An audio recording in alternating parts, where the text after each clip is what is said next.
Hello and welcome to another Roblox tutorial. In this video, we end up finishing our grapple gun. And if you haven't seen the last grapple gun video, make sure to check it out. In that video, we go over the setup and the starting things you need to do to make your gun work. And in this video, we finish it, we do all the final scripting, and we add some little aesthetic features like this rope you see here, this little rope texture. It's pretty cool.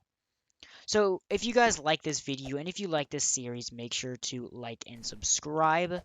And also comment down below any questions that you have. I also have a Discord server in the description where you can join the discussion, you can ask questions, you can suggest video ideas, and you can just talk to my community. So make sure to join that if you haven't. But without further ado, let's get into the video.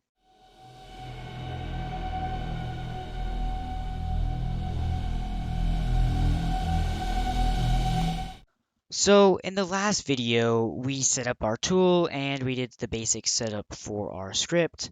But right now, if I run this,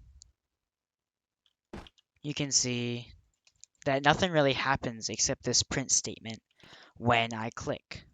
And we actually want to add functionality in this video. That's what we'll be doing. So first off, let's go to our tool, which should be located in starter pack, and let's add a bool value to our module. And I'm going to name this value activated. So this is going to be a boolean telling whether or not the grapple gun is activated, because when the gun is activated, we don't want to activate it like while it's activated, if that makes sense. So now in my script, I'm going to put it in a variable, and we're going to say local activated equals script wait for child activated. There we go.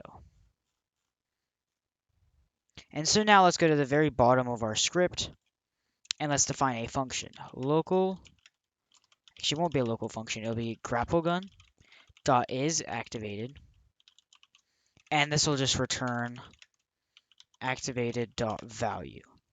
So the reason we do this is so that we don't have to ask for activated dot value, and we don't have to risk changing the value when we're just trying to ask for it.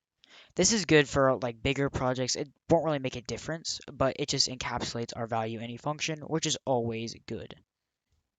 Okay, so now let's go set up our client init function to actually send useful information to the server. So first, before we do anything, we want to set our mouse.target filter equal to the player.character. The reason we're doing this is because this will prevent the player from getting hit by our own gun, because you don't want to be able to hit yourself with your own grapple gun, and that's not what we want. So now we can check in our activated event, we can check if grapple gun is activated. So if it's not activated and mouse.target, then and we can put our end down here. And so what this does is we check if it's not activated and we have a target, then we want to fire the server, and the parameters will send are true, and then we want to send the mouse.hit.position. So this is the position, 3D position of our mouse in space. And so this will fire when our grapple gun turns on, and now we want to make something for it turns off. So let's just do tool.deactivated connect function, and then we can just say message event fire server false. So basically, we'll fire true when we want to activate and fire false when we want to deactivate. And then in our server init function, you can see I already have this parameter. This is from some earlier testing. So make sure to put this activated parameter. Let me change this. There you go. We have activated and we have target position as our parameters. Sorry, I forgot to eliminate this from my last test, so it's already here. But for you, it should not be here. So make sure to have player activated and target position.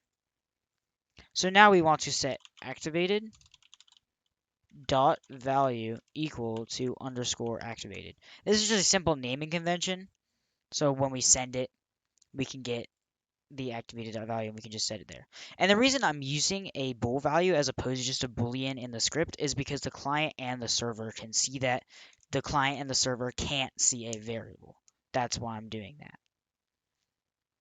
So now we can just add a little if statement that says if grapple gun is activated, then, and then else we can do something else. So basically what we want to do here is when the grapple gun is activated, we want to fire it. If it's deactivated, then we want to stop it from firing. And we'll put this functionality in by using two more functions that we'll define at the bottom. First of which is grapple gun dot fire. And then next is grapple gun dot reset. So let's just test to make sure everything's working. We can do a print statement, print fired when we call this function, and then print reset when we call reset. And then we can go to our server init up here. Let me just zoom in a little bit more. And you can put in grapplegun.fire up here, and then grapplegun.reset down below. So when the grapple gun is activated, we want to fire it. When it's not activated, we want to reset it. So if we run this, we pull out our tool, we click, you can see it says fired, and then once I release my mouse, it says reset. And there you go. And you'll notice when I fire it and then I pull out my tool, it does not say reset. That's a problem. So the way we fix that is by going up to tool.deactivated, and below it, we can just say tool.unequipped connect function message event fire server false. So we make these two statements identical so that whenever we unequip it, it stops it from firing as well, because you don't want to be able to fire your gun while the tool is not activated. So our fire and reset functions are all set up. Now we can implement the functionality for them. So in my fire function call, I'm going to give it a parameter, which is target position. Then I'm going to go down to the, did I spell that wrong? There you go. It's just a Luau thing. So we have target position down here. It should resolve that, just making sure. There we go. That's a cool feature, it's just kind of weird. So now when we fire our gun, we want to do a few things. Firstly, let's get our initial position. Local initial pose equals hook reference dot position. This is the position that we start at. We're going to get local distance equals target position minus initial position dot magnitude. This is the distance from our mouse target to our gun. And then now we have to set hook weld dot enabled equal to false, and then hook dot anchored equal to true. So you'll notice we're going to disable the weld and we're going to anchor a hook. And this hook anchored statement basically means that our grapple gun will only work against static objects. So if you grapple another player, it will not take you with them. I could implement that if you added a weld system, but that's a little too complex for this video. I'm going to keep it simple and keep it with static objects. And so now we're going to set the hook dot position equal to our target position, and then set our spring dot free length equal to the distance. So this is just primes our spring. It's ready to reel us in, and we'll do that by tweens in just a sec, but let's just test this out. But you'd think this would work as is. For some reason, unanchoring or anchoring and disabling the weld screws up with the position. I don't really know how. So the way you fix that is by adding just a wait statement here. You can play around this yourself, but I had a lot of struggles trying to fix this without the wait statement. I don't know why you need it, but you do, apparently. So now let's test it out. So if we pull it out and we click, you can see that wherever we click, our hook goes to, which is exactly what we want. And you can see how the spring is following it. So we're actually pretty close to being done. All we need to do is reel in our spring. So let me go back to the script. And in order to do that, we'll be using a tween. So let's go to the very top of our script, define local tween service will equal to game get service tween service. There we go. So now we have our tween service. I'm going down. Here we go. We're in our fire. We can define our info, our tween info, and this will be tweeninfo.new. And we're going to use distance divided by 100 for our time. So this basically means the farther away you click, the longer the distance will be. So our time will be scaled depending on how far away. So like it'll take the same amount of time to get from a place that's 1 stud away as 100 studs away. And that's exactly what you actually, it won't take the same amount of time. It'll take a different amount of time because that's how it would work in real life. And if I just left it as a constant, like 1, you go super fast if it's super far away and you go slow if it's close by. So that's why I'm using distance, and you can divide it by whatever value you want. 100 seems good for me, so I'm just going to leave it like that. And then for the easing style, we're going to do em.easing style.linear. And you don't really need to do anything else. You could add other things if you want, but this is all I really want. Now I can make my tween. So local tween equals tween service create, and we're going to send in our spring. We're going to send in our info, and then we're going to make a table. This is our properties table. If you don't know how tweens work, I have a video about that. I will link it right now. And we have our free length. We'll set equal to 1. So we set our free length to distance, then we want to tween our free length to 1. So it'll basically just reel us in like a grapple gun should do. So I'm going to call tween play. There we go. And in order to test this out a little bit better, I'm going to create a part. Let me scale it up real quick. Here we go. This is my part. This will be our nice little test part that we can grapple to. I'll make a few more. I need to make sure these are anchored. Whoops. Here we go. Let me anchor that, and I'll make another one just for good measure. There we go. So these parts should help us test this. So now you can see when I grapple, it pushes me towards it. The problem is when we grapple like on the ground like this, our character's giving us a lot of friction. And that's because like the humanoid's kind of weird like that, and its physics kind of counteract your physics sometimes. So we can fix that in a few ways, but we'll get to that in just a little bit. Now we have to add a reset to our grapple gun. And the way we're going to do that is we're going to first add a variable at the very top. I'm going to name this variable local current tween and set it equal to nil. And I'm going to go to the bottom where we set tween play. We want to set current tween equal to tween. The reason we're doing this is so in our reset function, we can cancel this tween if it's happening, because we don't want it to be tweening while we're trying to reset everything about our gun. So we're going to say if current tween, then current tween cancel. This will cancel the tween from playing, which is really nice. It's what we want to do. Now we can do hook.cframe equals hook reference .cframe. So let's just set our hook back to its default position, and then we can set hook weld dot enabled equal to true, and then hook dot anchored equal to false, and then spring dot free length equal to 1. So this basically just resets everything back to their default values that we defined in our Explorer. So if you were to run this, you can see that if I, jump and I grapple to it, there we go, and I let go, it resets, which is pretty nice.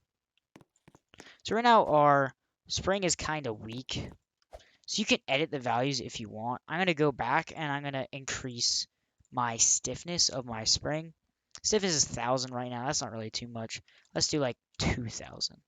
Let's just see how that works. You can play around with these values to get the most optimal result with your spring. You can see that's a lot better. I kind of zoom towards the part, but you're not getting the sort of like flips and stuff that I got in my first clips at the beginning of the video. So the way you do that is by editing the humanoid state. So I'm going to go to the very top, and we're going to make a separate function. And this function is going to be named local function toggle humanoid grapple state. And then we're going to get a value which is active. So we're going to say local humanoid equals player.character and player.character find first child humanoid. There we go. So this is basically checking if our player.character and so if we have our player.character, then we get the humanoid. Now I have to check if the humanoid, then we can do stuff. And what we're going to do here is we're going to check if active, then, and then we're going to do an else here.